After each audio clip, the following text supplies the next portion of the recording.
Elena limpiaba el piso 40, invisible para los ejecutivos que decidían un acuerdo de $1.000 millones. La trataban como a un mueble. Pero cuando el traductor colapsó y la delegación alemana se levantó para irse, Elena, la conserje, dio un paso al frente. Lo que sucedió después, cuando la humilde mujer habló en perfecto alemán, hizo que el CEO cayera de rodillas. El pitido agudo del despertador sonó a las 3:45 de la mañana, un cuchillo cortando el silencio denso y húmedo del pequeño apartamento en el sector 7.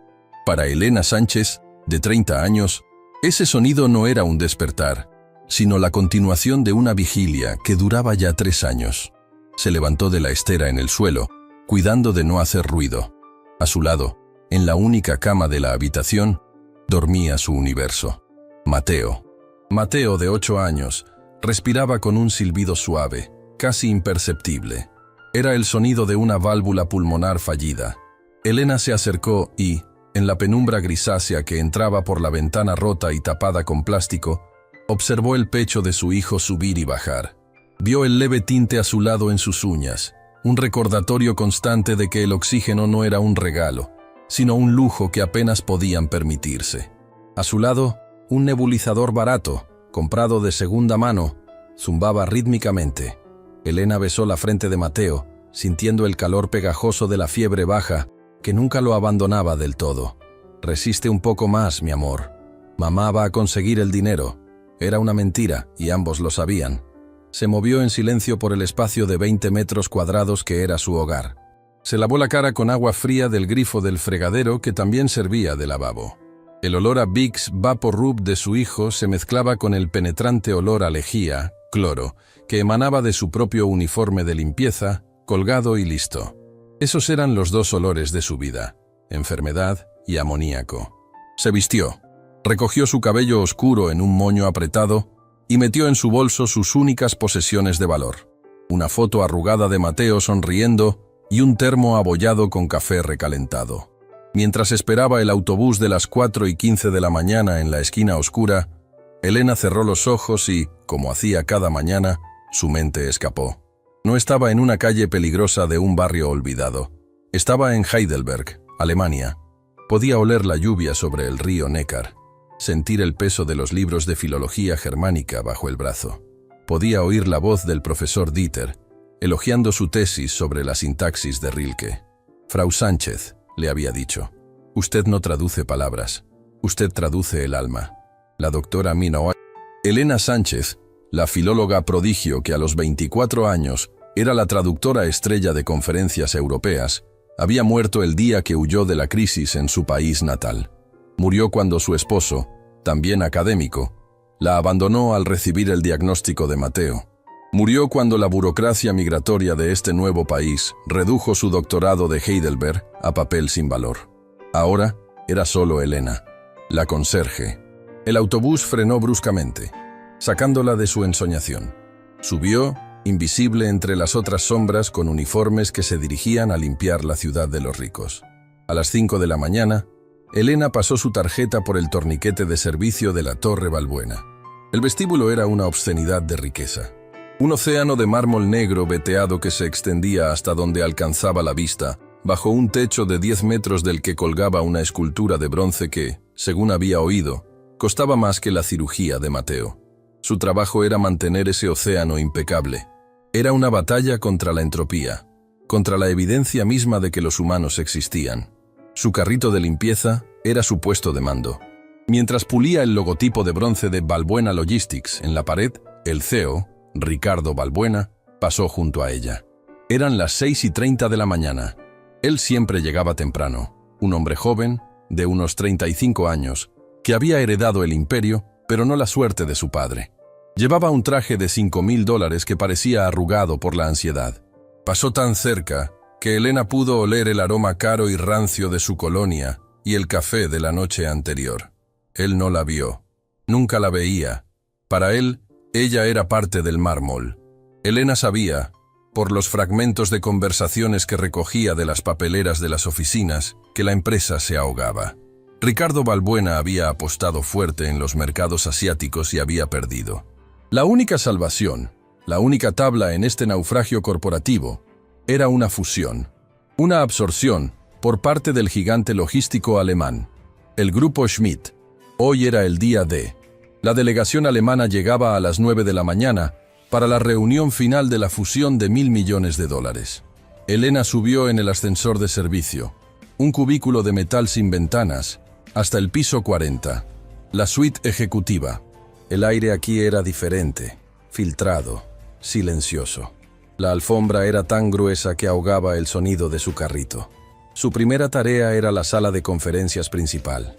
Abrió la puerta y el amanecer la golpeó.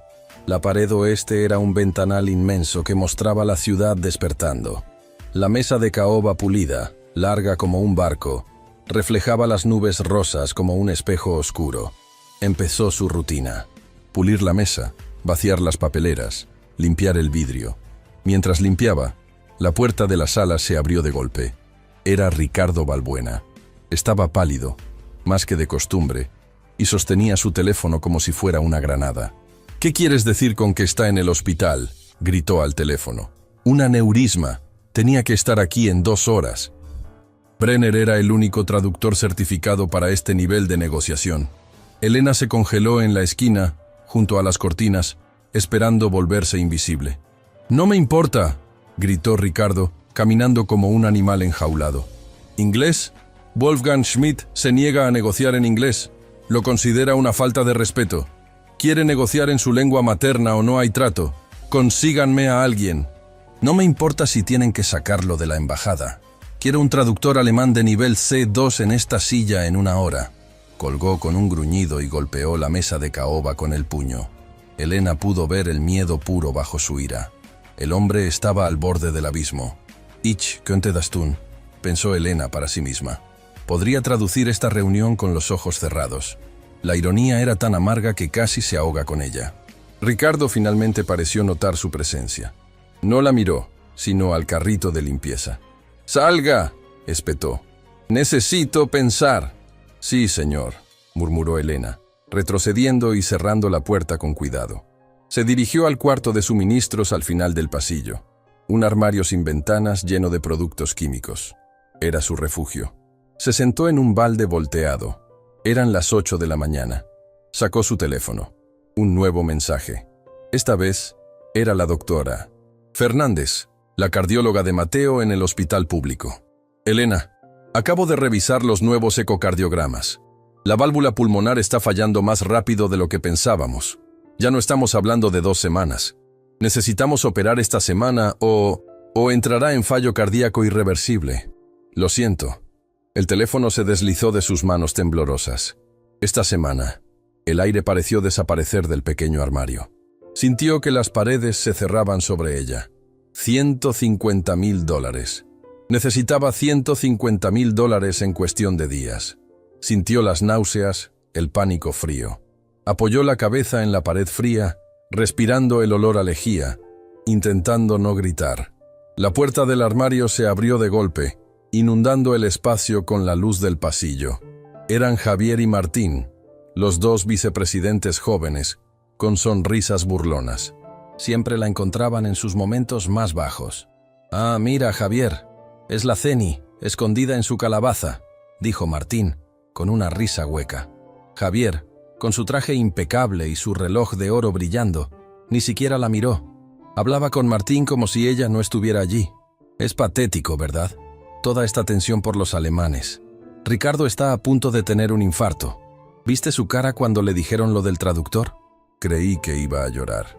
Le vendría bien a ese imbécil, respondió Martín. Pero bueno, al menos podremos reírnos un rato. Oye, Ceni, dijo, chasqueando los dedos en dirección a Elena. Elena levantó la vista, su rostro una máscara pálida de dolor y miedo que ellos confundieron con estupidez. Señor, los alemanes están llegando al vestíbulo. Vamos a llevarlos a la sala de conferencias. Queremos que todo esté perfecto, dijo Javier, mirándola por primera vez con un desprecio divertido. Así que, ¿por qué no te aseguras de desaparecer? Tu presencia como que arruina el ambiente de $1.000 millones. ¿Entiendes?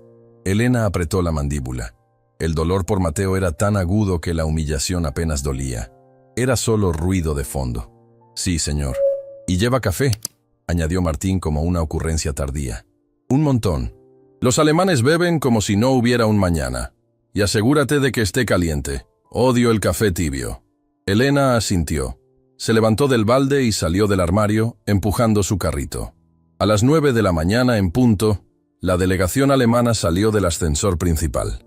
Eran 4 hombres y una mujer, todos con trajes oscuros que gritaban poder.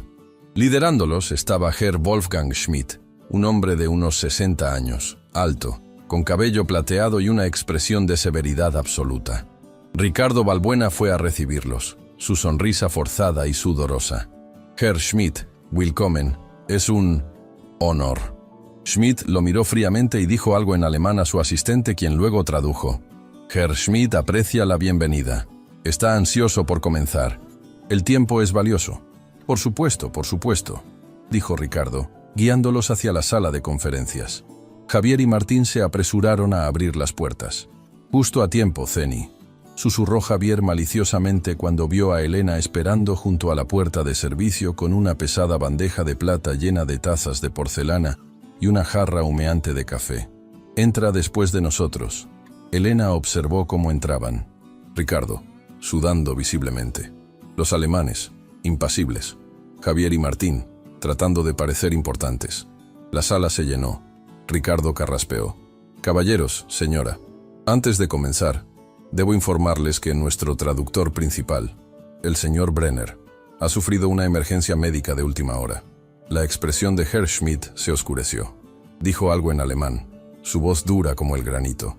El asistente alemán, un joven nervioso, tradujo. Herr Schmidt pregunta si esto es una broma.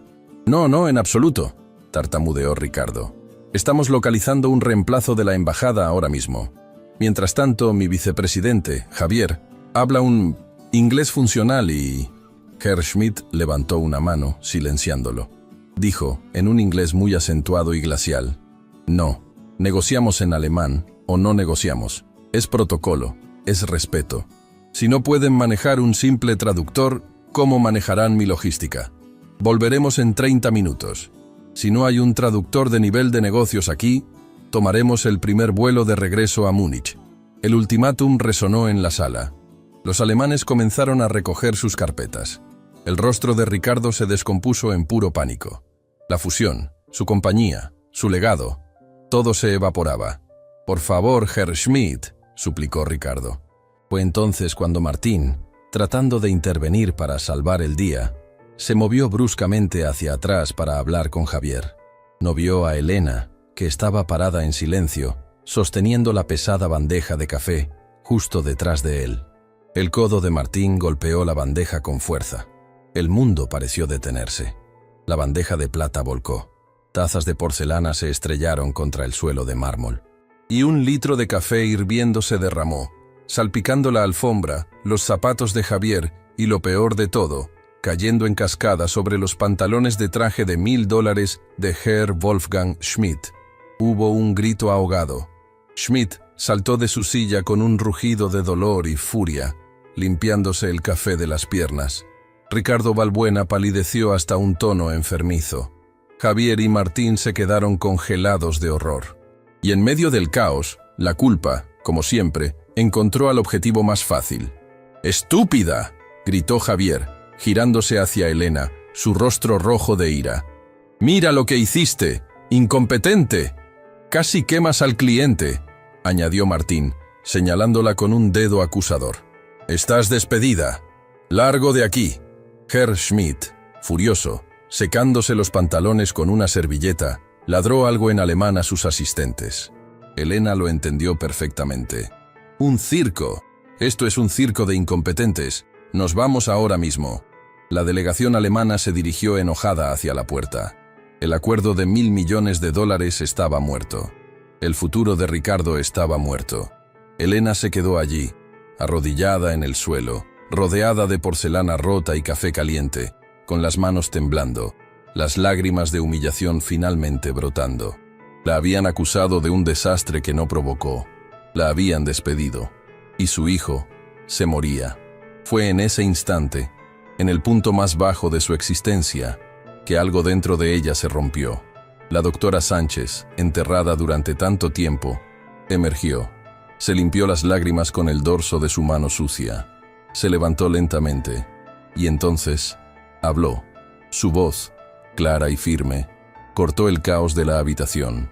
No habló en español, no habló en inglés. Herr Schmidt, dijo, su pronunciación en un perfecto y culto Hochdeutsch, alemán estándar. Bitte, warten Sie. Por favor, espere. El silencio que cayó en la sala fue absoluto. Herr Schmidt, con la mano ya en el pomo de la puerta, se congeló. Se giró lentamente, su rostro una máscara de pura estupefacción, mirando no al CEO, sino a la mujer del uniforme de limpieza. El silencio que siguió a las palabras de Elena fue más ruidoso que la explosión de la porcelana. El bitte, warten Sie. Por favor, espere. Resonó en la sala de conferencias del piso 40 como el tañido de una campana en un cementerio. Herr Wolfgang Schmidt, un hombre que no había girado la cabeza por un subordinado en quizás 3 décadas, se detuvo en seco. Su mano, que había estado a punto de girar el pomo de la puerta para sellar la ruina de Valbuena Logistics, se quedó suspendida en el aire. Se giró lentamente.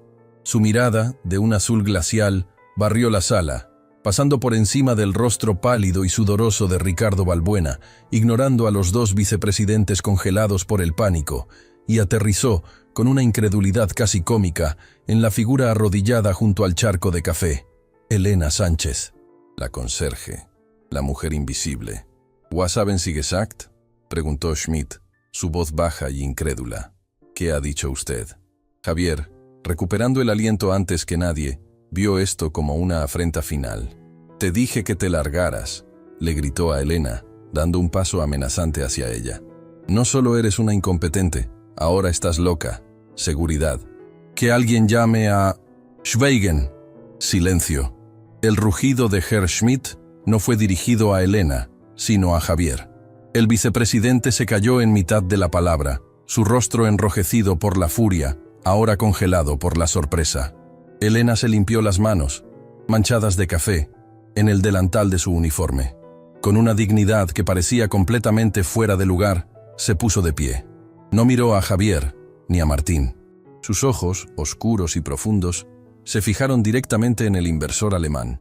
Ignorando el dolor de sus rodillas sobre la porcelana rota y la humillación de su despido, la doctora Sánchez tomó el control. Herr Schmidt comenzó de nuevo, su voz tranquila, su alemán no solo fluido, sino culto. Un alemán de negocios que olía a salas de juntas en Frankfurt, no a productos de limpieza. Ich bitte aufrichtig um Entschuldigung für diesen Unfall. Le pido sinceramente disculpas por este accidente. Hizo una pausa y luego, con una audacia que nació de la desesperación más absoluta, añadió: «Fue un desafortunado despliegue de falta de profesionalismo por parte de otros. Pero no deje que un derrame de café arruine un acuerdo de $1.000 millones que es logísticamente sólido y mutuamente beneficioso». La mandíbula de Ricardo Valbuena casi se desencajó. No entendía una palabra, pero entendía el tono. Entendía la mirada en el rostro de Wolfgang Schmidt, que había pasado de la furia a una profunda y analítica curiosidad. «¿Quién es usted?», preguntó Schmidt, esta vez en un inglés lento y deliberado, probándola. «Ella es la conserje», dijo Martín con desdén, como si eso lo explicara todo. «Das sehe ich», replicó Schmidt con impaciencia. «Eso ya lo veo». Volvió al alemán, dirigiéndose a Elena. «¿Y cómo sabe usted que este acuerdo es logísticamente sólido?». Elena sintió un destello de poder. Estaba en su territorio. «Porque he leído los informes preliminares, señor», respondió ella en alemán. Un jadeo colectivo. Javier y Martín la miraron como si le hubiera crecido una segunda cabeza. «¿Cómo?», tartamudeó Ricardo en español. «Ustedes los tiran», dijo Elena en voz baja en español, sin mirarlo. «Los borradores. Los encuentro en las papeleras de reciclaje. La propuesta de la solución báltica para evitar los cuellos de botella de Hamburgo es brillante, pero el análisis de riesgo ignora las nuevas regulaciones de emisiones de la UE que entran en vigor el próximo trimestre. Subestiman el costo del combustible limpio en un 15%.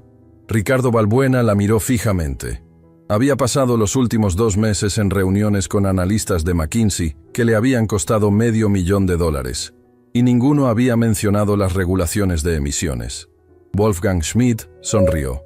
Fue algo aterrador, como ver una estatua de hielo sonreír. «Interesante», dijo en alemán. Se volvió hacia Ricardo. «Señor Balbuena, parece que tiene un problema de traducción y un problema de personal. Voy a posponer mi decisión de irme por exactamente 10 minutos. Quiero a esta mujer», señaló a Elena, «y a usted, en esta sala. Solos. El resto», hizo un gesto despectivo a Javier y Martín, «fuera». «Pero Herr Schmidt», protestó Javier. «Ella es una simple limpiadora. Es ridículo». Schmidt lo fulminó con la mirada. «Su simple limpiadora acaba de identificar un fallo de 15 millones de dólares en su propia propuesta. Ahora, salgan». Humillados, furiosos y completamente desconcertados, Javier y Martín salieron de la sala, chocando con el personal de seguridad que acababa de llegar. Ricardo cerró la puerta. La sala quedó en un silencio tenso. Estaba él, el CEO al borde de la ruina, Herr Schmidt, el inversor multimillonario, y Elena Sánchez, con su uniforme azul pálido, un trapeador abandonado en la esquina y el olor a café derramado impregnando el aire. «Señor Balbuena», dijo Elena, su voz volviendo al español, pero ahora sin rastro de sumisión. Era la voz de la doctora Sánchez. «Usted necesita un traductor. Yo necesito $150,000. Ricardo parpadeó. «¿Qué? Para el final del día», dijo Elena, su voz temblando por primera vez. No de miedo, sino de una desesperación feroz. «Mi hijo Mateo necesita una cirugía cardíaca. Esta semana, o morirá. Cuesta $150,000. Ricardo la miró. Vio las ojeras bajo sus ojos, la delgadez de su rostro, el temblor en sus manos. Esto no era una negociación, era un rescate, en todos los sentidos. «Si salvo este trato», dijo Elena, «usted salva a mi hijo. Esas son mis condiciones». Ricardo Balbuena, el hombre que regateaba millones como si fueran centavos, se encontró con la negociación más importante de su vida. Miró a Schmidt, que observaba el intercambio con un interés clínico, sin entender las palabras, pero captando perfectamente la dinámica. «Hecho», dijo Ricardo, su voz ronca. $1 millón, lo que sea. Pero salve este trato». «No quiero 1 millón», dijo Elena. «Quiero 150,000. Y lo quiero en la cuenta del Hospital Pediátrico Central antes de las 5 de la tarde. O el trato se cae». Ricardo asintió. «Hecho». «Bien», dijo Elena. Se volvió hacia Herr Schmidt y cambió al alemán con una fluidez asombrosa, como si se pusiera un traje de poder invisible. «Mis disculpas por la interrupción, Herr Schmidt. Ahora, ¿dónde estábamos?» «Creo que estábamos discutiendo las proyecciones de ingresos del tercer trimestre y el impacto de las nuevas regulaciones de emisiones en la ruta del Báltico». Schmidt se reclinó en su silla, cruzando las manos sobre su vientre. «Por favor, Frau Sánchez», dijo, dándole un título que valía más que cualquier salario. «Continúe». Durante las siguientes 3 horas, Ricardo Balbuena presenció una actuación que lo dejó sin aliento. Elena no solo tradujo, ella medió. Cuando Ricardo hablaba en español, con su pasión latina y sus promesas grandilocuentes, Elena lo escuchaba, asentía y luego lo traducía al alemán en un lenguaje sobrio, técnico, lleno de datos y lógica que los alemanes entendían. Cuando Herr Schmidt respondía en alemán, con frases cortas, complejas y culturalmente cargadas, Elena las captaba y se las devolvía a Ricardo, no solo con las palabras, sino con el contexto. «Herr Schmidt no está preocupado por el costo del combustible, señor», le explicó Elena a Ricardo en una parte. «Está preocupado por la fiabilidad. La palabra que usó, Zuverlässigkeit, es más que fiabilidad. Es un pilar de su identidad de marca. Necesita una garantía de que la cadena de suministro no se romperá, no solo de que será barata». Ricardo asintió, asombrado. «¿Qué sugieres?» Elena se volvió hacia Schmidt. «Herr Schmidt, el señor Balbuena comprende su preocupación por la Zuverlässigkeit. Por eso propone desviar la ruta de reserva a través de Rotterdam, no de Amberes. Aunque es un 3% más caro, la infraestructura automatizada de Rotterdam garantiza un tiempo de respuesta un 30% más rápido en caso de fallo en Hamburgo». Schmidt levantó una ceja, impresionado. Miró sus notas. Miró a Ricardo. «Usted tiene una asesora muy inteligente, Balbuena», dijo Schmidt en inglés. Ricardo tragó saliva. Sí, la tengo. Mientras la reunión continuaba, Ricardo no podía dejar de mirarla. Realmente mirarla por primera vez. Vio las manos de Elena, firmes mientras gesticulaba para explicar un punto técnico, pero notó que sus nudillos estaban rojos y agrietados por los productos químicos de limpieza. Vio la inteligencia aguda en sus ojos, una luz que había estado oculta bajo un velo de agotamiento y tristeza. Vio su uniforme azul pálido, manchado de café, sentado en la cabecera de una mesa, donde se decidían $1.000 millones. Sintió una oleada de algo que no esperaba. Vergüenza. Una vergüenza profunda y corrosiva. Esta mujer brillante, este genio lingüístico y estratégico, había estado limpiando sus baños durante un año. Había estado arrodillada limpiando el café que sus idiotas vicepresidentes derramaron. La reunión llegó a un punto muerto. El tema, la dirección. «Quiero control total de la junta directiva», dijo Schmidt en alemán. Elena tradujo. «Imposible», respondió Ricardo. «Es el nombre de mi padre. Puedo ceder el control financiero, pero no el control operativo total». La sala se tensó. Este era el punto de ruptura. «Entonces no hay trato», dijo Schmidt, empezando a cerrar su carpeta. «Espere», dijo Elena, hablando por sí misma. Se volvió hacia Ricardo. «Señor, con respeto, él no quiere el control total. Quiere la garantía de que la ineficiencia que vio esta mañana no es sistémica. Tiene miedo de que usted sea emocional». «¿Emocional?», se ofendió Ricardo. «Apasionado», corrigió Elena. «Él necesita lógica. Ofrézcale un puesto de codirector ejecutivo, con poder de veto específico sobre la logística internacional. Pero mantenga usted la dirección nacional y el nombre de la compañía. Muéstrele que no se trata de ego, sino de eficiencia». Ricardo la miró. Estaba pidiéndole que confiara en el juicio de su conserje por encima de sus propios instintos. Respiró hondo. Elena se volvió hacia Schmidt y en un discurso de 5 minutos en alemán, expuso la propuesta. Habló de sinergia, de respeto mutuo, de la fuerza de la marca Valbuena en América Latina combinada con la eficiencia alemana del grupo Schmidt. Cuando terminó, Herr Schmidt se quedó en silencio durante 1 minuto entero. Luego, lentamente, extendió su mano sobre la mesa de caoba. «Señor Valbuena», dijo Schmidt en su inglés acentuado. «Acepto sus términos». Ricardo, atónito, estrechó su mano. El trato estaba salvado. Schmidt se levantó, al igual que sus asistentes. «Excelente. Mis abogados contactarán a los suyos». Luego se volvió hacia Elena. «Frau Sánchez», dijo formalmente, «usted no es una traductora, es una diplomática. Cuando esta fusión se complete, su posición no será en esta sala». «Señor», empezó Elena, «será en mi oficina central en Múnich, si así lo desea. Hable con el señor Valbuena sobre su salario. Esperaría que fuera sustancial». Schmidt asintió y salió de la sala con su equipo. Ricardo y Elena se quedaron solos en la sala silenciosa, con el olor a café rancio y el eco de $1.000 millones. Ricardo se desplomó en su silla, su rostro una mezcla de alivio y total desconcierto. «Elena», comenzó. «Yo, no sé». «La transferencia», dijo Elena, su voz volviendo a ser la de la madre aterrorizada. «Son las 2 de la tarde. ¿El hospital?» Sí, por supuesto». Ricardo sacó su teléfono, sus manos temblando. Llamó a su director financiero. «Carlos, necesito que transfieras $150.000 a la cuenta del Hospital Pediátrico Central. Ahora mismo, no me importa qué presupuesto. Sácalo del fondo de contingencia. Es una consulta estratégica. Solo hazlo». Colgó y miró a Elena. «Está hecho». El alivio que inundó a Elena fue tan poderoso que casi la hizo caer. Se apoyó en la mesa. Las lágrimas que había contenido durante años brotaron. Lágrimas por Mateo, por su carrera perdida, por la humillación, por la victoria imposible. Ricardo se levantó y torpemente le ofreció un pañuelo de seda de su bolsillo. «Gracias, señor». «No», dijo Ricardo, su voz baja y llena de una emoción nueva. «Gracias a usted, doctora Sánchez». Elena salió de la sala de conferencias, dejando a Ricardo solo. Mientras caminaba por el pasillo alfombrado, pasó junto a Javier y Martín, que esperaban como buitres. La miraron con odio puro.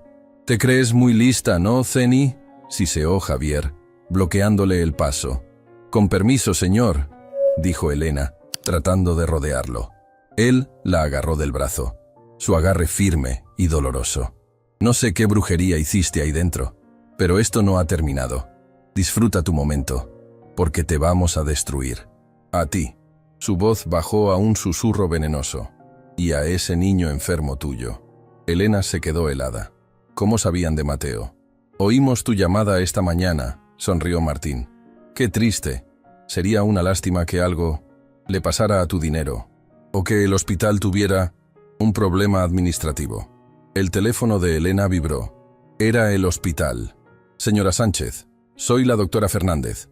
Tenemos que hablar. La saturación de Mateo está bajando, y parece que hay un problema con la autorización de su cirugía.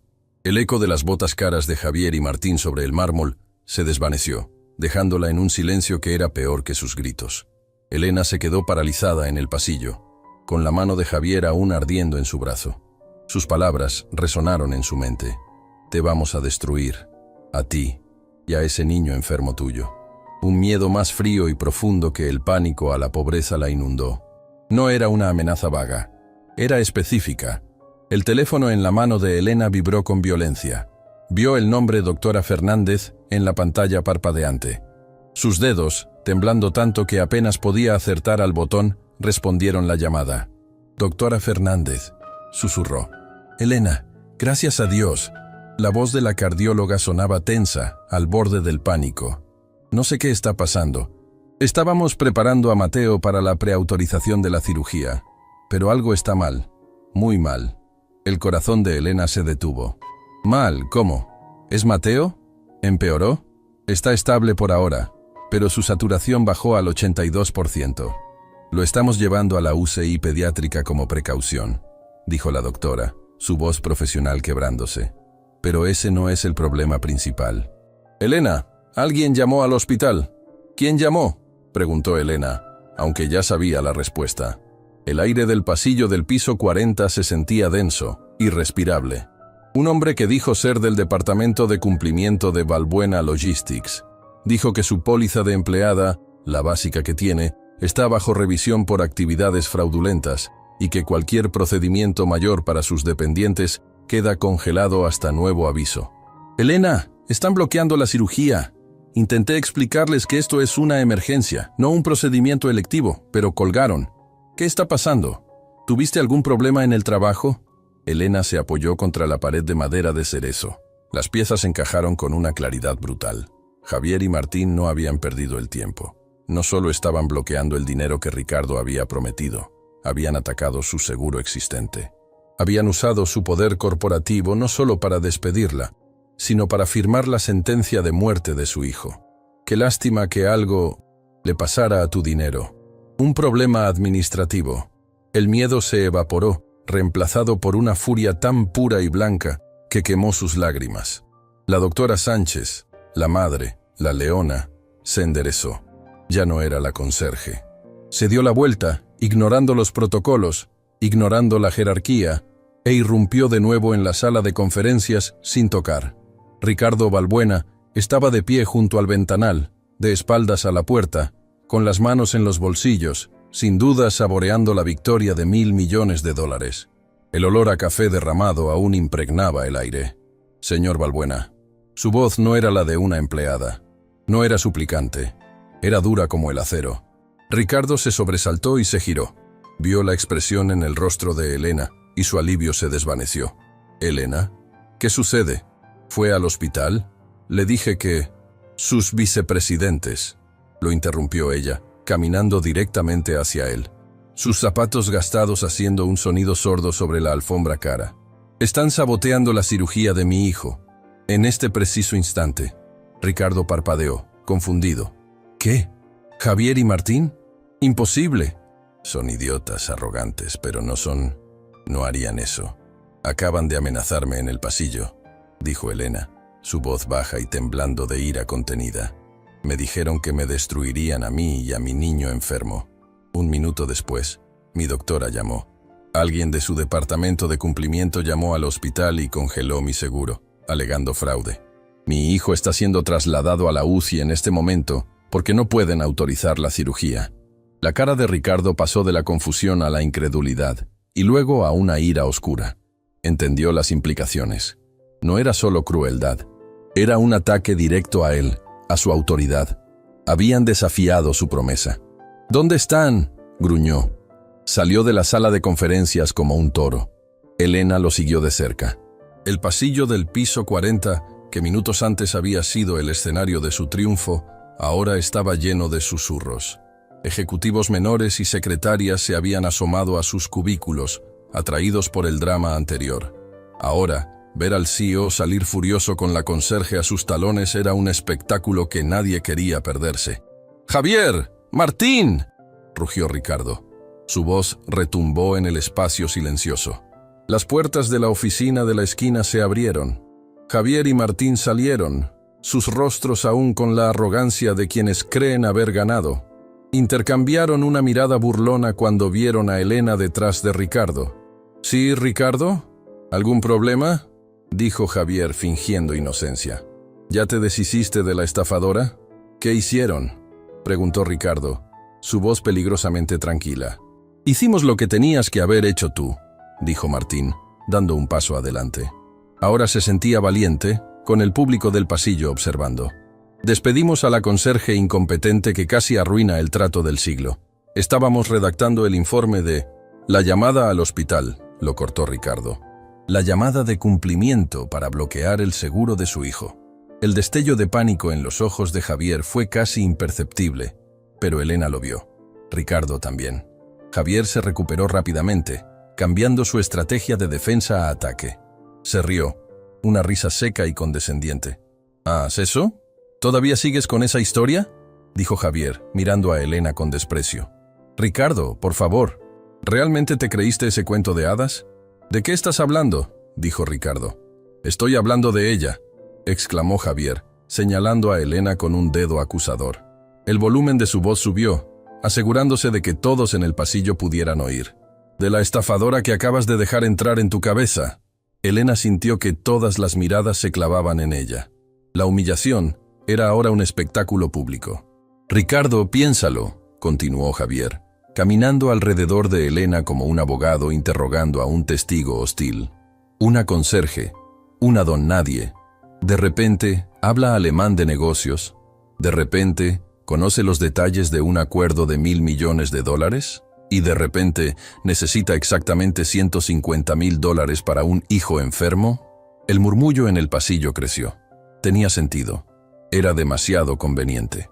«Estábamos en la puerta, Ricardo», intervino Martín uniéndose al ataque. «La oímos, te extorsionó. Te dijo, salva a mi hijo y yo salvo tu trato. Es chantaje». «No es verdad», gritó Elena, su voz quebrada por la desesperación. «Mi hijo está enfermo. Está en la UCI». «Oh, qué actuación», se burló Javier. «Digna de un Oscar. ¿Qué sigue, Seni? ¿Tu abuela necesita un trasplante de riñón? ¿Tu perro necesita quimioterapia? Es la estafa más vieja del libro, y tú caíste como un novato». Ella encontró el fallo en la propuesta del Báltico, se defendió Ricardo, aunque una semilla de duda, horrible y venenosa, comenzaba a brotar en su mente. ¿Era posible? «Tuvo suerte», replicó Martín. «Probablemente escuchó a escondidas las reuniones, leyó los informes que roba de la basura, como ella misma admitió. Es una espía corporativa, o una chantajista, o ambas». El mundo de Elena se tambaleaba. La estaban acusando de todo lo que temía. La estaban pintando como una criminal calculadora, y lo estaban haciendo con una eficacia aterradora. «Ricardo, amigo», dijo Javier, poniendo una mano tranquilizadora en el hombro del CEO. «Te salvamos. Esta mujer iba a tomar tu dinero y desaparecer. La despedimos por ser un peligro para la seguridad de la empresa. Y ahora mismo, deberías llamar a la policía para que la arresten por fraude e intento de extorsión». Ricardo estaba atrapado. El pasillo estaba lleno de sus empleados, observándolo. Creer a la conserje por encima de sus dos vicepresidentes parecería una locura, parecería débil. Pero entonces recordó el rostro de Herr Schmidt, el respeto en los ojos del alemán. «Usted tiene una asesora muy inteligente, Valbuena». Recordó la claridad con la que Elena había diseccionado el problema de la Zuverlässigkeit. y recordó la arrogancia e incompetencia de Javier y Martín, que habían estado a punto de hundir la reunión antes de que se derramara el café. El teléfono de Elena vibró de nuevo en su mano. La pantalla se iluminó. Doctora Fernández. Elena ignoró el llanto silencioso que brotaba de sus ojos. Ignoró a la multitud que la juzgaba. Ignoró a Javier y Martín. Miró fijamente a Ricardo Balbuena, con toda la fuerza de su alma rota. «Usted me dio su palabra», dijo, su voz baja pero resonando con autoridad moral. «Me prometió salvar a mi hijo si yo salvaba su compañía. Yo cumplí mi parte. Herr Schmidt aceptó los términos. El trato está hecho. Ahora, cumpla la suya». Javier se rió. «Increíble. La arrogancia. Le exige al CEO. Ricardo, llama a seguridad». Ricardo Balbuena miró a Javier. Miró su traje perfectamente cortado, su reloj de oro, su sonrisa burlona, y sintió una ola de náuseas. Vio en Javier y Martín todo lo que odiaba de su mundo. La crueldad, el privilegio vacío, la incompetencia disfrazada de confianza. Luego miró a Elena. Vio su uniforme barato, sus nudillos agrietados, sus ojos llenos de un dolor desesperado pero digno. Y vio competencia. Vio integridad. Vio a la mujer que había salvado su legado. Este era el ultimátum. La situación le exigía elegir, su mundo o el de ella, la mentira cómoda o la verdad incómoda. Ricardo Balbuena tomó una decisión. «Carlos», gritó, su voz resonando por encima de los murmullos. Carlos, el director financiero, un hombre mayor y nervioso, asomó la cabeza por su oficina. «Señor, quiero que congeles inmediatamente todas las cuentas de gastos corporativos y las tarjetas de crédito de Javier Mendoza y Martín Reyes», ordenó Ricardo. El silencio en el pasillo fue absoluto. Javier y Martín se quedaron boquiabiertos. «¿Qué?», gritó Javier. «Ricardo, no puedes hacer esto. Somos vicepresidentes». Ricardo lo ignoró. «Carlos, segundo, quiero que llames personalmente al director del Hospital Pediátrico Central. Infórmale que la transferencia de $150,000 para el paciente Mateo Sánchez está autorizada por mí, el CEO de Balbuena Logistics. Y dile que si esa cirugía no se aprueba en los próximos 10 minutos, debido a cualquier problema administrativo, Balbuena Logistics retirará sus fondos de pensiones y toda nuestra cuenta corporativa de su banco asociado mañana por la mañana. ¿Entendido?». Carlos, pálido pero impresionado, asintió. «Entendido, señor». Corrió de vuelta a su oficina. Javier estaba lívido, su rostro de un tono púrpura enfermizo. «Te has vuelto loco. Te arrepentirás de esto. Ella es una don nadie, una mentirosa. Ella es la doctora Elena Sánchez», dijo Ricardo, saboreando el título que Herr Schmidt le había dado. «Y ustedes dos», se giró para enfrentar a sus antiguos vicepresidentes. «Están despedidos». «No puedes despedirnos», rugió Martín. «Tenemos contratos. Te demandaremos hasta que no te quede nada». «Tienen cláusulas de moralidad», replicó Ricardo fríamente. «Y acabo de tener múltiples testigos de cómo intentaron sabotear activamente la cirugía de un niño de 8 años para cubrir su propia incompetencia. ¿Quieren discutir eso en un tribunal?». La sangre desapareció del rostro de Javier y Martín. Estaban acabados. «Seguridad», dijo Ricardo con calma. «Acompañen al señor Mendoza y al señor Reyes fuera del edificio. Asegúrense de que no se lleven nada más que sus objetos personales». Mientras los guardias escoltaban a los dos hombres, que ahora solo balbuceaban amenazas vacías, el pasillo quedó en un silencio asombrado. Los empleados se dispersaron lentamente, volviendo a sus cubículos, susurrando sobre el terremoto que acababan de presenciar. Elena seguía apoyada contra la pared, temblando violentamente, las lágrimas de alivio ahora cayendo libremente. Ricardo Balbuena se acercó a ella. Su rostro ya no era el del CEO arrogante, ni el del niño asustado. Era el rostro de un hombre que acababa de tomar la primera decisión real de su vida. «Ve al hospital», le dijo suavemente. «Ahora». Elena levantó la vista, sus ojos nublados por las lágrimas. «Pero el desorden en la sala, el café, mi trabajo, tu trabajo», dijo Ricardo con una media sonrisa triste. «Acaba de cambiar. Ve con tu hijo. Asegúrate de que Mateo esté bien». Hizo una pausa, mirándola con un respeto que era completamente nuevo. «Te quiero aquí mañana a las 8 de la mañana. Y por el amor de Dios, Elena, No traigas el trapeador. El eco del portazo de la oficina del director financiero, Carlos, pareció absorber todo el sonido del piso 40. Los empleados que habían estado observando el espectáculo desde el umbral de sus oficinas desaparecieron en sus cubículos como topos, sin atreverse a cruzar la mirada con el CEO. El silencio que quedó era pesado, cargado de ozono, como el aire después de la caída de un rayo. Javier y Martín, flanqueados por dos guardias de seguridad que parecían haberse materializado de las sombras, fueron conducidos hacia el ascensor de servicio. Sus rostros, antes morados de ira, ahora estaban pálidos, cerosos. Habían perdido no solo sus trabajos, sino su estatus, su poder, su identidad. En el despiadado ecosistema de la Torre Balbuena, habían sido degradados de depredadores a carroña en menos de 5 minutos. Martín balbuceó algo sobre abogados, pero su voz no tenía convicción. Javier simplemente miraba al frente, con los ojos vacíos. En medio del pasillo, Elena Sánchez permanecía de pie, temblando tan violentamente que apenas podía sostenerse. El teléfono seguía pegado a su oreja, pero ya no escuchaba la voz de la doctora Fernández. Solo oía el latido de su propio corazón, un tambor frenético que gritaba: «Mateo, Mateo, Mateo». El alivio de la victoria sobre Javier y Martín fue inexistente. Fue reemplazado instantáneamente por el terror abrumador de la llamada del hospital.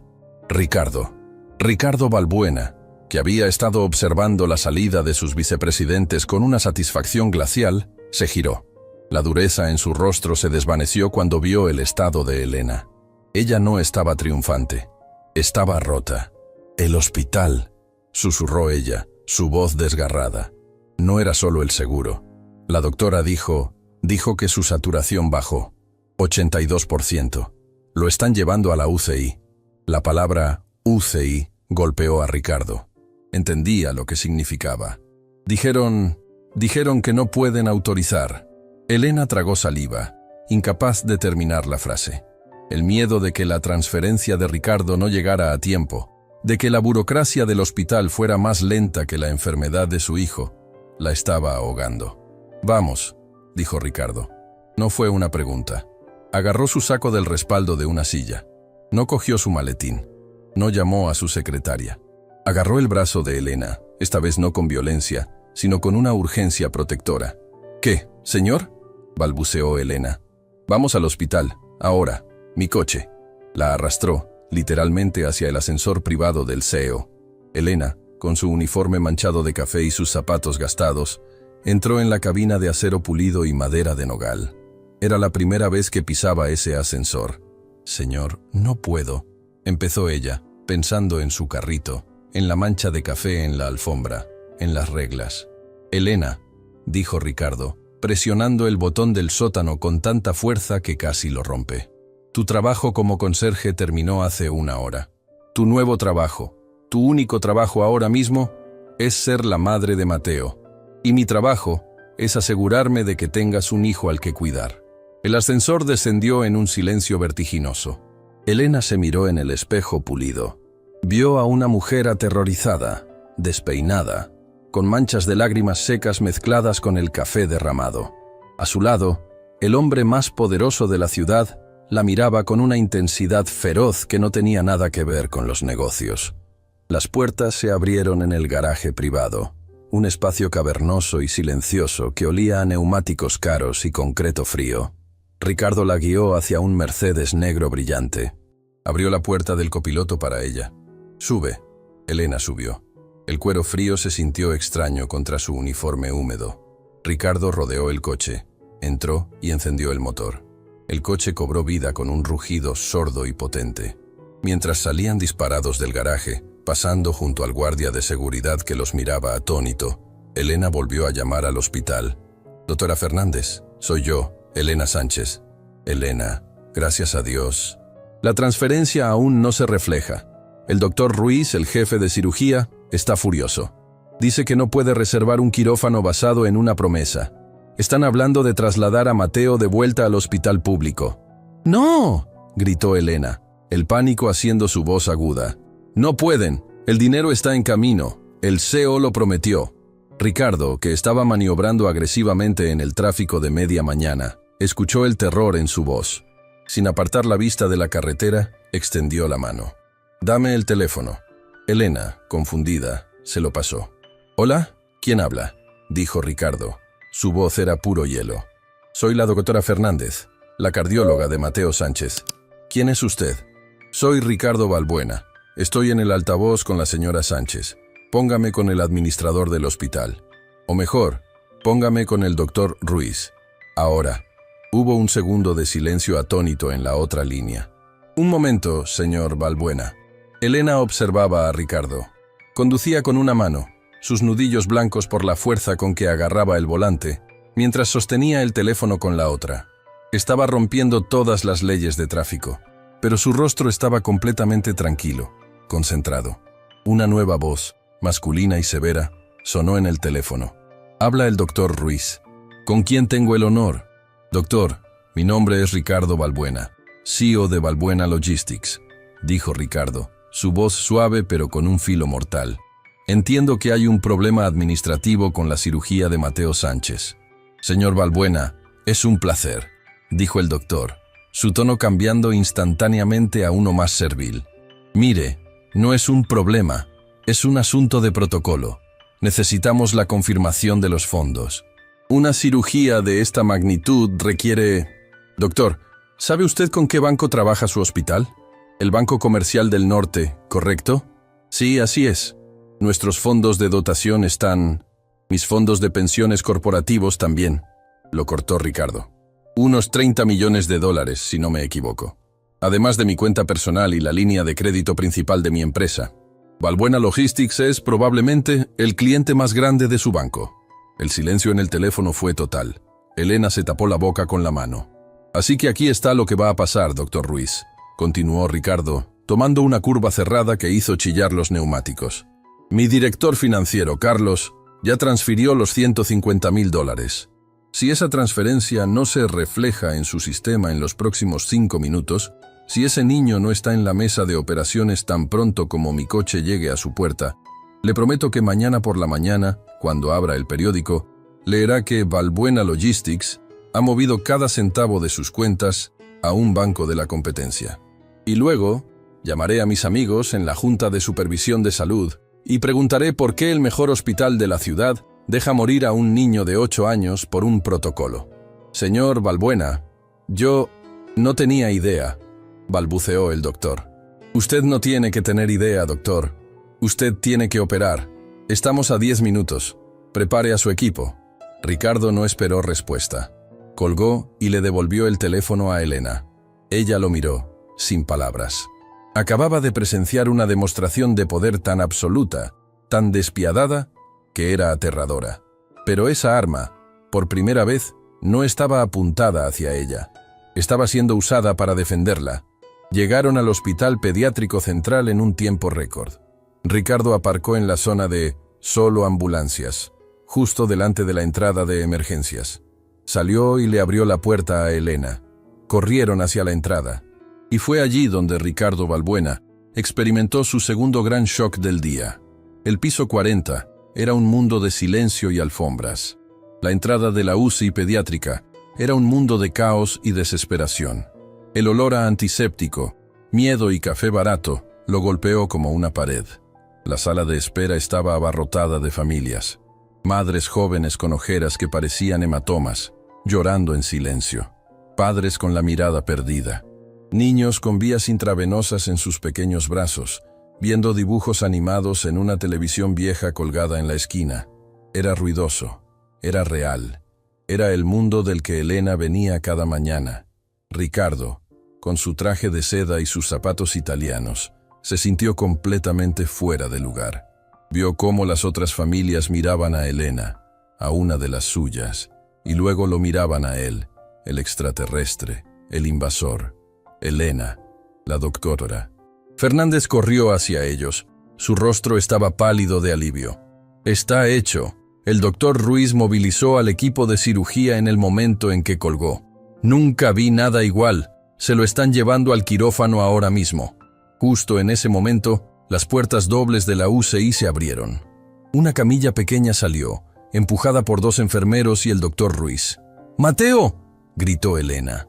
Corrió hacia la camilla. Mateo estaba pequeño bajo las sábanas blancas. Tenía una máscara de oxígeno, pero estaba despierto. Sus ojos, grandes y asustados, buscaron a su madre. «Mamá», susurró, su voz ahogada por el plástico. «Estoy aquí, mi amor. Estoy aquí», sollozó Elena, caminando junto a la camilla, acariciando su cabello. «Todo va a estar bien. Vas a ser tan fuerte. Te lo prometo». «Señora Sánchez», dijo el doctor Ruiz sin detenerse. «Sí, él estará bien. Tiene a la gente adecuada de su lado. Ahora, por favor, necesitamos llevarlo». Vieron cómo la camilla desaparecía por las puertas del ascensor que conducía a los quirófanos. La luz roja sobre la puerta se encendió. Elena se derrumbó contra la pared del pasillo, su cuerpo finalmente cediendo a las semanas de terror. Ricardo se quedó a su lado, sin saber qué hacer. Puso una mano torpe en su hombro. La sala de espera se reanudó a su alrededor. El televisor seguía sonando. Un bebé lloraba en algún lugar. Ricardo miró a Elena, que ahora rezaba en voz baja, con los ojos cerrados, sus nudillos blancos por la fuerza con que apretaba una pequeña foto arrugada de Mateo. Él, que se había sentido tan poderoso en la sala de juntas y en el coche, ahora se sentía completamente inútil. Había comprado el tiempo, pero no podía controlar el resultado. Se sentó en una de las sillas de plástico naranja, al lado de Elena. El traje de $5.000 se sentía ridículo en ese entorno. Sacó su teléfono para revisar sus correos, una respuesta automática a la ansiedad. Vio docenas de mensajes urgentes. «Felicitaciones por el trato con Schmidt. Necesitamos su firma. Reunión urgente de la Junta». Apagó el teléfono. Miró a Elena, que seguía rezando. Luego miró a las otras familias en la sala de espera. Vio a un padre joven tratando de hacer reír a una niña calva. Vio a una abuela tejiendo mientras las lágrimas caían sobre su regazo. Todos ellos estaban librando la misma batalla, pero ellos no tenían a un Ricardo Balbuena para hacer una llamada telefónica. La arrogancia que había sentido al despedir a Javier y Martín se disipó, reemplazada por una profunda y abrumadora humildad. Él no era el héroe de esta historia. Él era solo el hombre con el dinero. La heroína era la mujer a su lado, la que había soportado la humillación, la pobreza y el miedo, y que aún así tenía la fuerza para creer.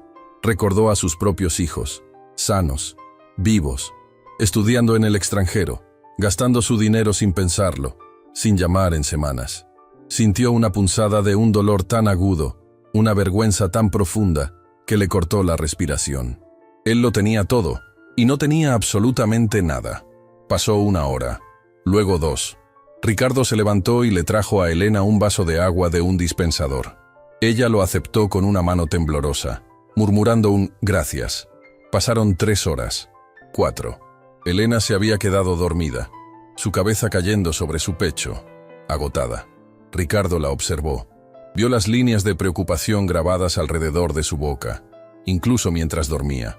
Vio la juventud que aún luchaba por salir a la superficie bajo el peso de la vida. 5 horas. 6. La luz de la tarde comenzó a desvanecerse. El pasillo se volvió más oscuro. Finalmente, a las 6:15 de la tarde, las puertas del ascensor del quirófano se abrieron. La luz roja sobre la puerta se apagó. El doctor Ruiz salió. Caminaba lentamente, como si cada paso pesara 1000 kilos. Se quitó el gorro quirúrgico, revelando su cabello gris pegado a la frente por el sudor. Elena se despertó de un salto, su corazón en la garganta. Ricardo se puso de pie a su lado. El cirujano se detuvo frente a ellos. Su rostro estaba exhausto, ilegible. «Doctor», susurró Elena. El doctor Ruiz miró a Elena. Luego miró a Ricardo. Respiró hondo. Fue increíblemente complicado», dijo, su voz ronca por el cansancio. La malformación era más severa de lo que mostraban los escáneres. Su corazón se detuvo en la mesa. Elena soltó un sonido, un gemido ahogado, y se aferró al brazo de Ricardo, sus uñas clavándose en la tela cara. «Pero», continuó el cirujano, y una leve sonrisa, la sonrisa más hermosa que Ricardo había visto en su vida, comenzó a formarse en su rostro exhausto. «Pero lo recuperamos, luchamos por él, y él, Elena, ese niño suyo, es un luchador». Hizo una pausa, permitiéndoles respirar. «Reparamos la válvula. Estabilizamos la arteria pulmonar. La cirugía fue un éxito. Está en la unidad de recuperación, pero está vivo. Su hijo va a vivir. La ola de alivio fue tan violenta que casi derribó a Elena. Se desplomó, pero Ricardo la sostuvo. Ella lloró contra su pecho, sollozos profundos y desgarrados que venían del fondo de su alma, liberando 6 horas de terror y años de desesperación. Ricardo Balbuena la abrazó con fuerza, y mientras sostenía a esta mujer, que era a la vez una extraña y la persona más importante en su vida en ese momento, él también lloró. Lágrimas silenciosas corrían por el rostro del CEO, lágrimas por el niño que estaba vivo, por el hijo que había perdido, y por el hombre vacío que, en una sala de espera de hospital público, finalmente estaba empezando a sentirse humano otra vez. El mundo se redujo al pasillo del hospital. El eco de las palabras del doctor Ruiz, es un luchador, va a vivir, rebotaba en la mente de Elena, pero no lograba asentarse. Se aferraba a la parte delantera del traje de Ricardo Balbuena como una náufraga a una madera, y él la sostenía con una firmeza que la anclaba a la tierra. El abrazo no fue ni torpe ni breve. Fue el acto desesperado de 2 personas que habían cruzado juntas un valle de sombras y apenas podían creer que habían llegado al otro lado. Finalmente los sollozos de Elena comenzaron a calmarse, transformándose en respiraciones temblorosas y entrecortadas. Se dio cuenta de dónde estaba, con la cara apretada contra el pecho de su jefe, su uniforme de conserje, húmedo de café y lágrimas, arrugando la seda italiana. Se apartó bruscamente, como si se hubiera quemado. Señor Balbuena, discúlpeme, yo no... Ricardo la miró, y por primera vez, Elena no vio a un CEO. Vio a un hombre con los ojos rojos, las líneas de su rostro suavizadas por un agotamiento que iba más allá del cansancio físico. «Elena», dijo él, su voz ronca. «No». La doctora Fernández, que había estado observando la escena con una mezcla de asombro y compasión profesional, se aclaró la garganta. «Señor Balbuena, señora Sánchez, Mateo estará en la unidad de recuperación postanestésica durante al menos 2 horas antes de ser trasladado a una habitación privada en la UCI pediátrica. No podrán verlo hasta entonces.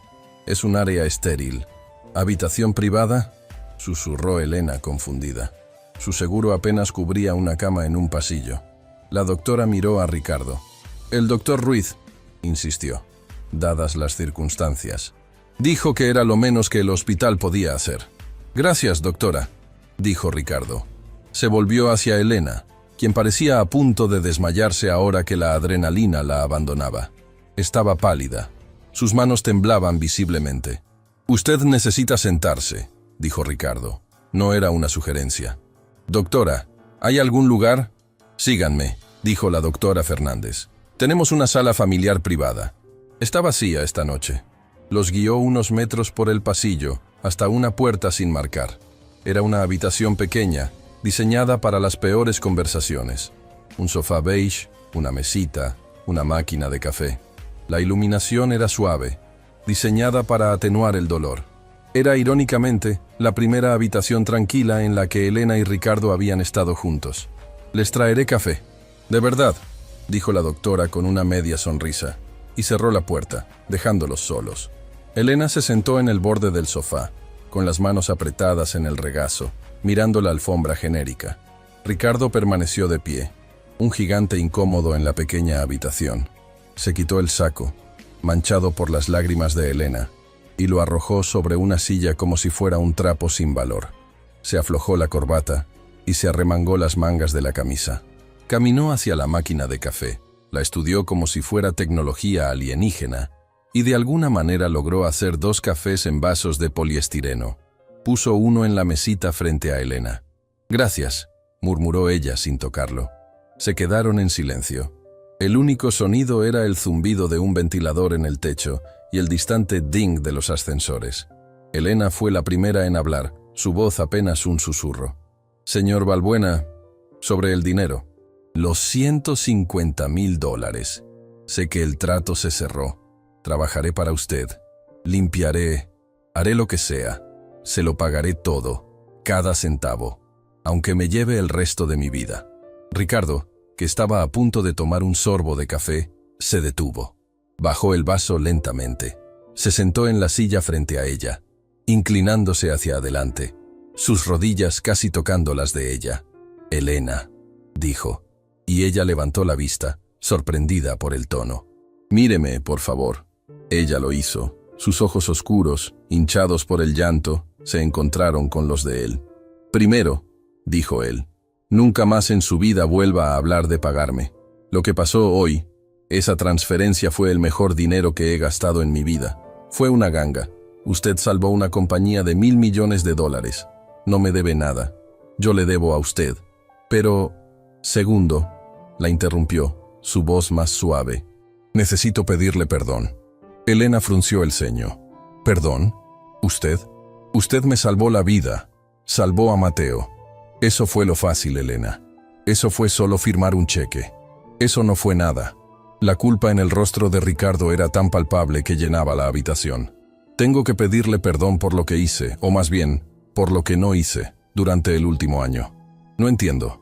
Yo la veía», confesó él, su mirada desviándose hacia sus propias manos. «La veía en los pasillos limpiando, la veía en el vestíbulo y nunca la vi». La miró de nuevo. «La traté como a un fantasma. La traté como parte del mobiliario. Permití que una cultura de arrogancia en mi propia compañía, en mi propio piso, creciera hasta el punto en que hombres como Javier y Martín se sintieran con derecho a humillarla, a derramar café sobre usted. Ellos fueron los que...» empezó Elena. «Y yo fui quien lo permitió», dijo él, su voz subiendo con una frustración dirigida a sí mismo. «Yo creo esa cultura. Yo era el rey de ese mundo vacío. ¿Sabe por qué estaba tan desesperado por salvar ese trato?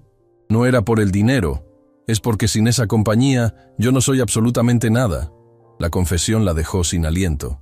Vio al hombre detrás del CEO, asustado, vacío. «Tengo un penthouse con vista a toda la ciudad», continuó, su voz ahora baja y amarga.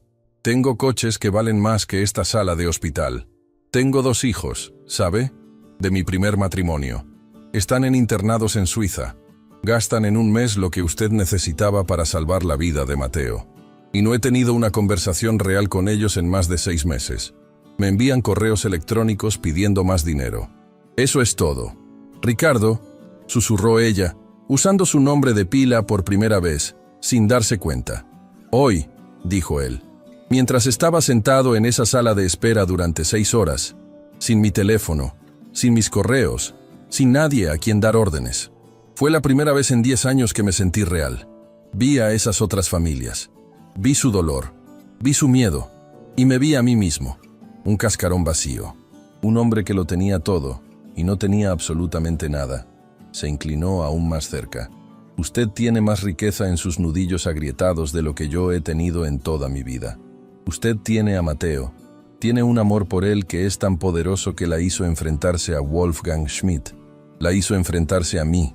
Usted tiene un propósito». Elena estaba llorando de nuevo, pero esta vez eran lágrimas diferentes. Eran lágrimas de comprensión. Estaba viendo el alma desnuda de este hombre poderoso. «Usted dijo que yo salvé a su hijo», dijo él. «Pero usted me salvó a mí, Elena. Hoy, en esa sala de conferencias, usted no solo me mostró lo que es la competencia, me mostró lo que es el valor, la dignidad, la integridad. Me recordó que ser un líder no se trata de los números en una hoja de balance. Se trata de... se trata de ser humano. Yo solo quería salvar a mi hijo», sollozó ella, y al hacerlo, salvó a un hombre que se había olvidado de cómo ser un padre, que se había olvidado de cómo ser un hombre. Ricardo se levantó y caminó hacia la pequeña ventana, mirando la oscuridad del estacionamiento del hospital. «Herr Schmidt le ofreció un trabajo en Múnich», dijo en voz baja. Elena asintió, secándose las lágrimas. «Lo sé, pero no puedo». «Mateo es una oportunidad increíble. Él tiene razón. Usted es una diplomática. Mi lugar está con mi hijo, y... Bien», dijo Ricardo girándose para mirarla, «porque no quiero que se vaya. Múnich no puede tenerla. Señor, no puedo seguir trabajando como antes. No después de hoy». «Lo sé», dijo él. «Por eso no lo hará». Caminó de regreso y se sentó de nuevo. Elena, la fusión con el grupo Schmidt es ahora el proyecto más importante de Valbuena Logistics. Es un monstruo burocrático, cultural y logístico. Necesito a alguien que no solo hable el idioma, sino que entienda el alma, como dijo su profesor. ¿Qué está diciendo? Herr Schmidt me ofreció salvar mi compañía, pero usted me dio la estrategia para hacerlo. La solución báltica, las regulaciones de emisiones, la propuesta de codirección. Eso fue todo suyo. Yo solo estaba allí, sudando en mi traje. Yo solo conecté los puntos, dijo Elena. Usted ve patrones que nadie más ve. Por eso, le estoy ofreciendo un trabajo. No un trabajo. Le estoy rogando que acepte un puesto. ¿Qué puesto? Directora de Integración Logística Europea. Estará a cargo de toda la transición. Será el puente directo entre mi oficina y la de Herr Schmidt. Responderá solo ante mí. Tendrá su propia oficina, un equipo y un salario que... Hizo una pausa. Un salario que hará que $150.000 parezcan un error de redondeo. Elena lo miró fijamente. Esperó la broma. Esperó la letra pequeña. No había nada. Solo sinceridad. Señor, Ricardo, yo... Tartamudeó mirando sus propias manos. Las manos de una limpiadora. Yo limpio pisos. Mi uniforme está en su coche. Su uniforme, dijo Ricardo suavemente, es un disfraz que ha estado usando durante demasiado tiempo. Usted es la doctora Elena Sánchez, y yo fui el tonto más grande del mundo por no verlo. Se levantó, extendiendo su mano. No como un jefe a una empleada, sino como un socio a otra. No le estoy ofreciendo caridad, Elena. Le estoy ofreciendo el trabajo para el que nació. Estoy tratando, desesperadamente, de no perder al activo más valioso que mi compañía ha descubierto jamás. ¿Acepta? Elena miró su mano extendida. Una mano limpia, cuidada, que acababa de firmar la vida de su hijo y ahora le ofrecía la suya. Lentamente, limpió su propia mano, manchada de lágrimas y café seco, en su pantalón. Y luego, con una firmeza que resonaba con la decisión que había tomado en la sala de juntas, estrechó la mano de él. «Acepto», dijo. «Hay una cosa más», dijo Ricardo, sin soltar su mano. «¿Qué?» «Javier y Martín. Voy a asegurarme de que nunca vuelvan a trabajar en esta industria, pero quiero saber qué quiere usted que haga». Elena pensó por un momento. Pensó en su amenaza. «Y a ese niño enfermo tuyo. Quiero que se sepa por qué fueron despedidos», dijo ella, su voz fría. «Quiero que cada persona que nos vio en ese pasillo sepa que no fui yo la estafadora, que fueron ellos». «Considere lo hecho», dijo Ricardo. «Mañana por la mañana, un memorando interno detallará la reestructuración ejecutiva y el comportamiento moralmente negligente que la precipitó. Gracias. Y Elena, ¿sí? Bienvenida a bordo, doctora Sánchez». En ese momento, la doctora Fernández tocó la puerta y asomó la cabeza. «Está fuera de recuperación», dijo con una sonrisa radiante. «Y está preguntando por su mamá». Elena soltó la mano de Ricardo y corrió. Corrió por el pasillo, su corazón latiendo no de miedo, sino de una alegría tan feroz que era casi dolorosa. Ricardo la siguió a distancia, observándola desaparecer por las puertas de la UCI. Se quedó solo en el pasillo, el olor a antiséptico llenando sus pulmones. El CEO de $1.000 millones se apoyó contra la pared y por primera vez en su vida adulta se sintió completamente en paz. Había perdido a sus 2 peores empleados, había asustado a un cirujano y había gastado una fortuna, todo antes de la cena. Y nunca, jamás, se había sentido tan exitoso. 6 meses después. El sol de la mañana de un martes entraba a raudales por el ventanal que ocupaba toda la pared de la oficina de la esquina, en el piso 40 de la Torre Valbuena. La oficina ya no pertenecía a Javier Mendoza. Ahora, era el centro neurálgico de la doctora Elena Sánchez, la recién nombrada directora de Integración Logística Europea.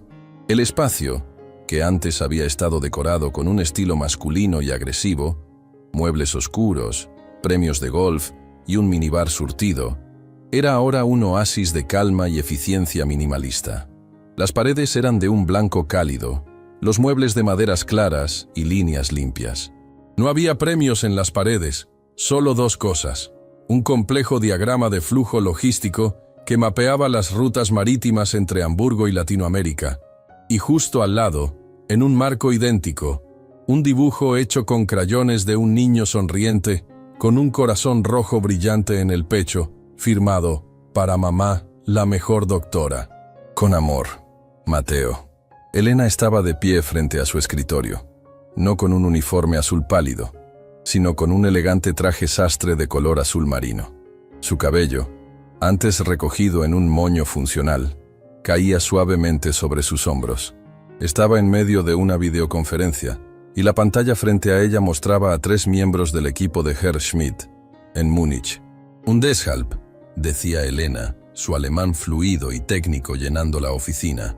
Si consolidamos la carga en Rotterdam antes de la auditoría del tercer trimestre, no solo cumpliremos con las regulaciones de emisiones, sino que crearemos un precedente fiscal que nos ahorrará aproximadamente un 4% en aranceles de importación. Uno de los alemanes en la pantalla, un hombre mayor con gafas, asintió con evidente admiración. Absolutamente brillante, doctora Sánchez. Nadie en nuestro equipo había considerado esa estrategia fiscal. ¿Cómo se le ocurrió? Elena sonrió, una sonrisa tranquila y segura que había reemplazado la máscara de miedo que solía llevar. Leo los informes de impuestos que nadie más quiere leer, dijo en broma. Les enviaré el análisis completo antes del mediodía, hora de Berlín. Danke, meine Herren. Terminó la llamada justo cuando alguien tocaba suavemente la puerta. Adelante. Ricardo Balbuena entró. Él también había cambiado. Las líneas de ansiedad perpetua alrededor de sus ojos se habían suavizado. Llevaba su traje habitual, pero sin la rigidez de antes. Llevaba una pequeña caja de cartón. Doctora Sánchez, dijo él, su tono formal pero con una calidez innegable. Ricardo, respondió ella, su igual. ¿Qué tenemos? Un pequeño obsequio, dijo él colocando la caja sobre el escritorio de ella. De Múnich. Herr Schmidt insiste en que pruebe esto. Elena abrió la caja. Dentro había una selección de los chocolates más finos de Alemania. Sabe cómo ganarme, rió ella, pero dile que esto no significa que cederé en las tarifas de almacenamiento de contenedores. Yo no le diré nada. Esa es su batalla, directora, sonrió Ricardo. Se sentó en la silla de visitante, una inversión de roles que a ambos les causaba gracia. Hablando de batallas, ¿cómo está nuestro guerrero principal? La expresión de Elena pasó de ejecutiva a madre en un instante. Una luz pura iluminó su rostro. Imparable, dijo, su voz llena de un orgullo que le hacía doler el pecho. La doctora Fernández llamó esta mañana con los resultados de la última ecocardiografía. El tejido está respondiendo mejor de lo esperado. Dijo que su función cardíaca es la de un niño completamente normal. Eso... Elena, eso es... Ricardo se quedó sin palabras. Un milagro, completó ella, su voz quebrándose ligeramente. Y se queja de que sus deberes de matemáticas son demasiado fáciles. Dijo que necesita desafíos reales, o su cerebro se volverá papilla. Ambos rieron. El sonido de su risa conjunta era algo que ahora llenaba el piso 40 con tanta frecuencia como el tecleo de las computadoras. Bueno, un desafío lo espera, dijo Ricardo poniéndose de pie. La reunión de la Junta sobre la nueva Fundación Balbuena es en 10 minutos. ¿Está lista para presentar su propuesta? Casi, dijo Elena recogiendo su tableta. Solo necesito un minuto. Ricardo asintió y salió de la oficina, dejándola prepararse. Elena se alisó el traje sastre. Se miró en el reflejo del ventanal. La ciudad se extendía bajo ella. El mismo vidrio que había limpiado de rodillas, cubierto de las huellas dactilares de otros, ahora reflejaba su propia imagen. La imagen de una directora, de una madre, de una superviviente. Respiró hondo y salió de su oficina, caminando por el pasillo alfombrado. El mismo pasillo donde Javier la había amenazado. El mismo pasillo donde Martín había derramado café sobre ella. Ahora cada empleado que pasaba la saludaba con un respetuoso «Buenos días, doctora Sánchez». A mitad de camino hacia la sala de juntas, vio a una joven empleada del nuevo equipo de limpieza. Estaba empujando un carrito, luciendo nerviosa y claramente nueva en el trabajo. Al intentar sacar una botella de spray limpiador del costado del carrito, sus manos temblorosas golpearon otra botella, que cayó al suelo y rodó, derramando un pequeño charco de líquido azul con olor a amoníaco sobre la alfombra beige. La joven, que no tendría más de 20 años, se congeló. Vio a Elena acercarse y su rostro palideció de terror. «Directora, señora, Dios mío, lo siento tanto. No vi». «Lo limpiaré ahora mismo», balbuceó, sus manos temblando mientras buscaba un trapo, esperando ser gritada, despedida. Elena se detuvo. Miró a la joven. Vio su uniforme azul pálido, sus nudillos enrojecidos y su miedo. Vio su yo de hacía 6 meses. En lugar de seguir de largo, Elena se agachó. No de rodillas, sino en cuclillas, con la elegancia de su traje para quedar a la altura de la joven asustada. «Tranquila», dijo Elena, su voz suave. «No te preocupes, son solo cosas que pasan». Tomó un pañuelo de papel de su bolsillo y lo puso sobre el derrame. La joven la miraba como si fuera un ángel. «¿Cómo te llamas?», preguntó Elena. Rosa, señora. Empecé el lunes». «Bienvenida, Rosa», dijo Elena, sonriendo. «Estás haciendo un gran trabajo. Este piso nunca ha olido tan limpio». Levantó la vista hacia el carrito. «Pero asegúrate de pedirle a tu supervisor los guantes de neopreno. Este limpiador azul es muy fuerte para la piel. No queremos que te lastimes las manos». Rosa la miró, con los ojos llenos de lágrimas de alivio y gratitud. «Sí, señora. Gracias, señora». «Cuídate, Rosa», dijo Elena, poniéndose de pie. Le dio una última sonrisa tranquilizadora y continuó su camino hacia la sala de conferencias. La justicia poética no se trataba de venganza. Se trataba de sanar la cultura que había permitido la crueldad en primer lugar. Entró en la sala de conferencias principal. La misma sala, la misma mesa de caoba, pero ahora no estaba parada en un rincón sosteniendo una bandeja. Se sentó en la silla principal, a la derecha de Ricardo. La sala estaba llena. Estaban los miembros de la Junta, los ejecutivos que antes la ignoraban. Y, por videoconferencia en la pantalla gigante, estaba Herr Wolfgang Schmidt desde Múnich, observando con una sonrisa de aprobación. «Buenos días a todos», comenzó Ricardo.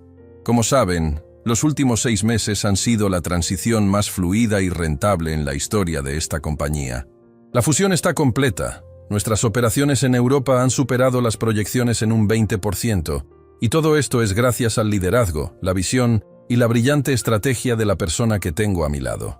Todos los ojos se volvieron hacia Elena. Ella asintió, serena. «Pero no estamos aquí hoy para hablar de logística», continuó Ricardo. «Estamos aquí para hablar sobre el futuro de nuestra comunidad. Doctora Sánchez, si fuera tan amable». Elena se puso de pie. La conserje invisible ahora estaba al mando. «Gracias, Ricardo», dijo, su voz firme y clara. «Como saben, cuando el señor Balbuena me ofreció este puesto, mi salario venía con una condición: la creación de un fondo de responsabilidad social. Hoy estoy aquí para presentar la primera iniciativa de ese fondo». Pulsó un botón en su tableta. La pantalla gigante detrás de ella se iluminó. No era un gráfico de ganancias, era la foto de un edificio moderno y luminoso. «Les presento», dijo Elena, su voz vibrando de emoción, «el Centro Pediátrico de Cardiología Mateo Sánchez». Un jadeo colectivo recorrió la sala.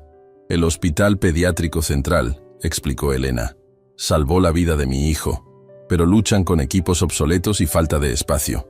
La Fundación Balbuena financiará íntegramente una nueva ala de cirugía cardíaca de última generación». Pero no solo eso.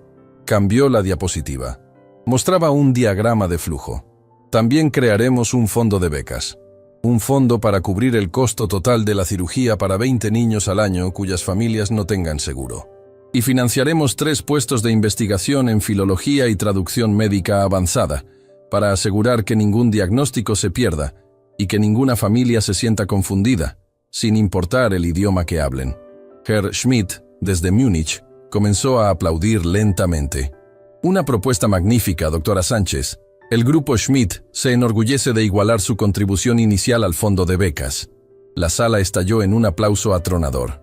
Los mismos ejecutivos que 6 meses atrás habían murmurado sobre la estafadora, ahora se ponían de pie para ovacionar su visión humanitaria. Elena buscó la mirada de Ricardo. Él no estaba aplaudiendo. Solo la miraba, con una expresión de admiración tan profunda tan llena de un orgullo que era casi doloroso, que Elena sintió que su corazón daba un vuelco. Él no solo la había ascendido, él la veía. Esa noche, mucho después de que la junta terminara y los empleados se fueran a casa, la Torre Balbuena estaba en silencio. Elena seguía en su oficina. Había un último detalle que atender.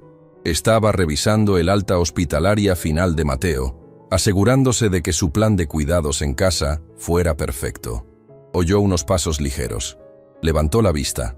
Un niño de 8 años, vestido con un pijama de superhéroes, entró corriendo en su oficina.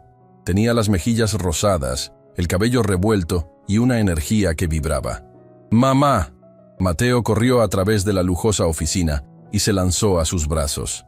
Elena lo levantó, enterrando su rostro en su cabello, respirando el olor a champú de niño y a vida pura. Era la primera vez que él la visitaba en la oficina. ¡Te gané!